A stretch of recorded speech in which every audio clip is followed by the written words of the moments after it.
in terms of a communication assessment, one of the things that's important, first of all, is for a child who has autism, is having difficulty with using speech to communicate, is that they need to have a differential assessment by a speech-language pathologist. And what I mean by a differential assessment is that as a speech-language pathologist, we look at the child's ability to understand what's spoken to him, or what we call the child's receptive communication.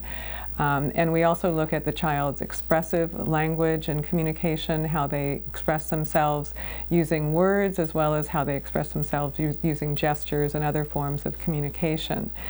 Additionally, we look at the child's speech, and one of the things that's really important is, and a lot of times people don't understand, we call ourselves speech-language pathologists, and that speech and language are distinct in the terminology of a speech-language pathologist. So language is how you understand and how you use words. Speech is actually how you form those words and how you are able to articulate those words and actually produce, the spoken word. So children can have, with autism, and children in general can have difficulties in all three of those areas, or they can have more specific difficulties in language, but they can still, produce speech, or vice versa.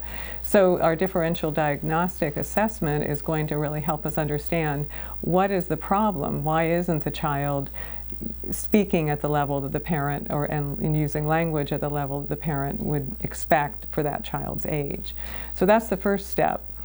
In the case of a child who has a significantly difficult time expressing themselves through speech and language, and essentially a child who we may call nonverbal, meaning that they're just not using very many words or any words to communicate, then we also need to look at, well, what is the most appropriate intervention for that child?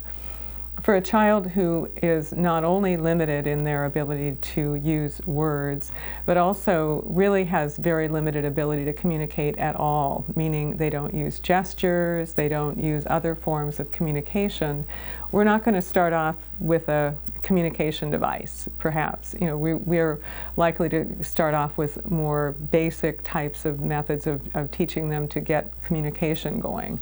And again, that's also going to depend on the age of the child and that sort of thing.